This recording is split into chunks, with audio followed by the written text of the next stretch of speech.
Barack Obama. We say, why does the media do this? Why does the media do that? I think I have figured this out. Maybe others have long ago, but I haven't heard it.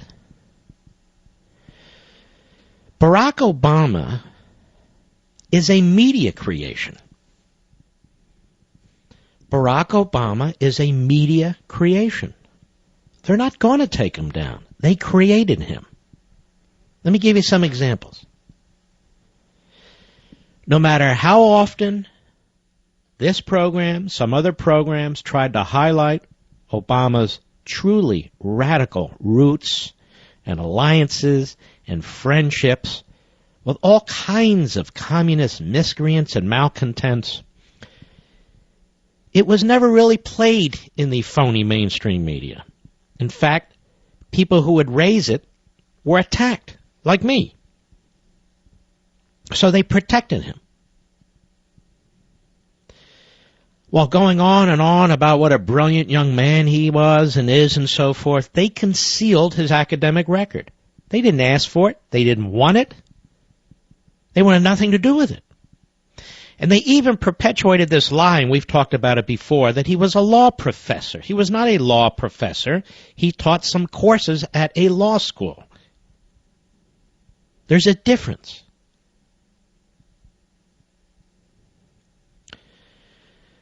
What else? Well, they created this image, and they played it up. They played up the historic nature of this candidate and his candidacy. They played up the emotional aspects of that. They ignored his complete lack of substance in any respect. No experience at anything. Which could, for many other candidates, be their undoing. So they're not going to take him down. His lawlessness, his serial lying, his incompetence, his cronyism, even when he taps their phones, even when he investigates them, they excuse it. They excuse it. Because Barack Obama was created by the media. He's their guy. And the Praetorian Guard media, a phrase I have coined, that's what they are, and that's what they're going to do. Come hell or high water. A media creation. That's what he is. Now he's running around, spewing his Marxist propaganda. You want to know why? That's all he knows. He doesn't know anything else. He doesn't care to know anything else. He's an ideologue. But even more than that, there's a personality defect. That's right, I said it, and it's true. A personality defect.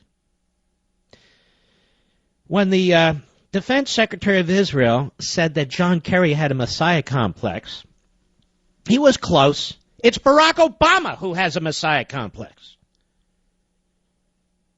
It's Barack Obama who thinks he's God's gift. It's Barack Obama who is troubled by all the checks and balances in the Constitution, that he can't just wave his finger and get what he wants, like so many of his friends in other parts of the world.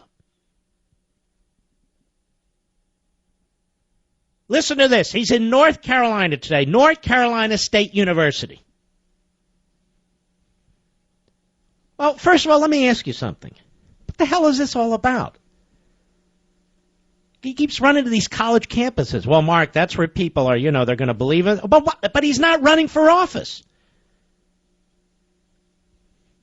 Cut one, go. So Congress should do the right thing and extend this vital lifeline for millions of Americans. Unemployment benefits. Of course, that's just short term. Long term, the challenge of making sure everybody who works hard can get ahead in today's economy. Let's stop.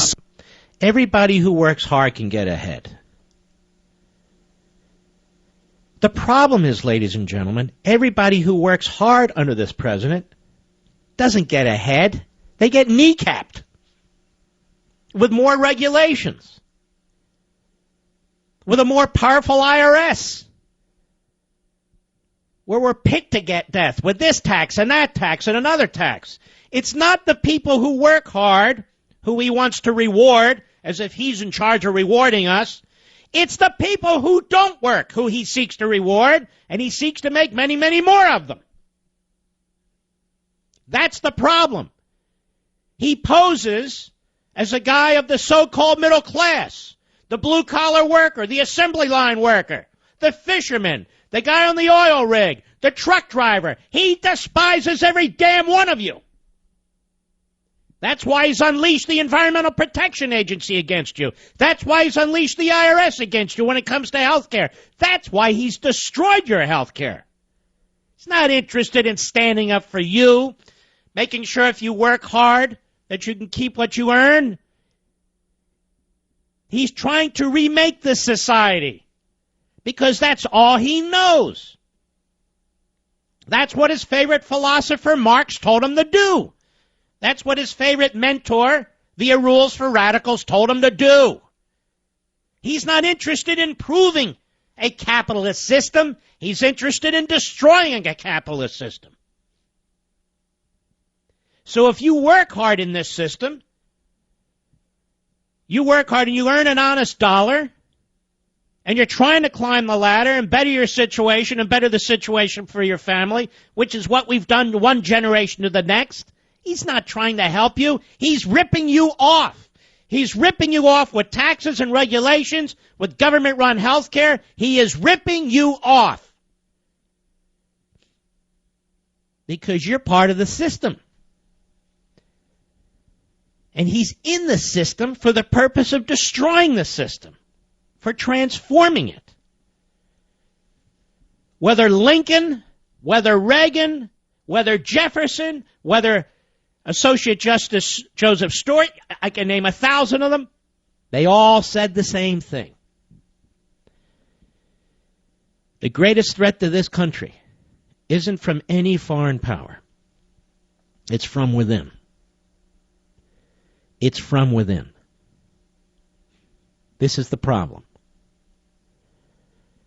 We have here a man who is a media creation, who has no practical, real-world experience of any kind, who despises our economic system, who despises our constitutional system. This is why he's angry. This is why he's complaining about Congress. This is why he says if they don't act, he will act. And that's what he's done.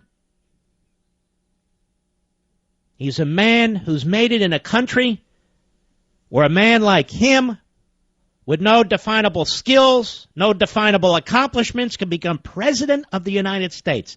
And he's resentful. He resents you. He resents the system.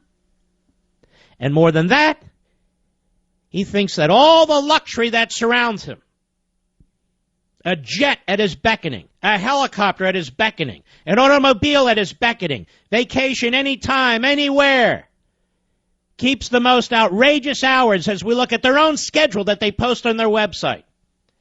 The man lives in the lap of power and luxury. He's treated like a king, he lives like a king, and he thinks he's a king.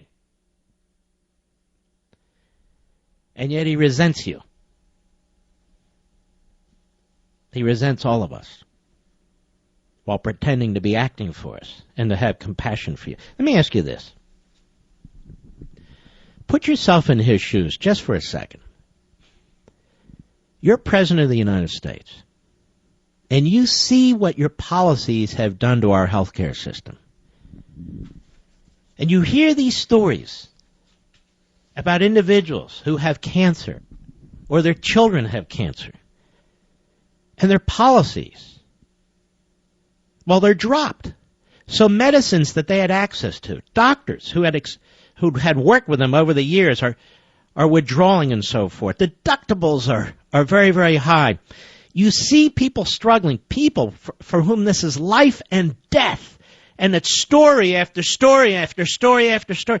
And you do nothing to adjust your policy in a substantive way. Instead, you put off certain aspects of the policy to try and help your party to win re-election in the congressional election cycle. You do nothing substantive to change this policy, which is destroying medical treatment for people who are desperate to have what they had before your law was passed. You do nothing. You take a long vacation. Your wife takes a long vacation. Now you're running around to college campuses, doing what you do best, rabble-rousing. But ladies and gentlemen, I'm serious about this. Think about this. If you're President of the United States, you just watch this? Do you have no heart? Do you have no soul? You say you have compassion and empathy? That's what you're looking for in Supreme Court justices? Bullcrap. You're looking for ideologues in Supreme Court justices. But this is the nature of the statist, the utopian statist. You see, folks, they call these glitches. They call these glitches when a cancer patient can't get their medicine. They call these glitches when a senior citizen loses his or her doctor. Glitches. Because truth be told, as I explained in Ameritopia, the utopian statists are willing to accept significant destruction and misery. Not their own, that of other people, as they pursue their phony utopian goals, which are unachievable. So if people suffer, they suffer. That's a glitch. And it's not just in this country. When you look at the utopian status, even in the more aggressive and advanced utopian states, awful lot of people suffer, don't they? Yes, they do. To the point of utter and complete disasters and catastrophes. So that's what we're facing with this media creation, Barack Obama. This is where his head is. This is why he does what he does or doesn't do things. This is why he talks the way he does and uses the language that he does. This is why he's angry and resentful and frustrated. It's the system that upsets him. It's the system he's at war with. We call that system the Constitution, republicanism. We call that system free market capitalism and private property rights. He's at war with all of them. And he's frustrated that he cannot conquer them more quickly in one swift blow. That's a fact.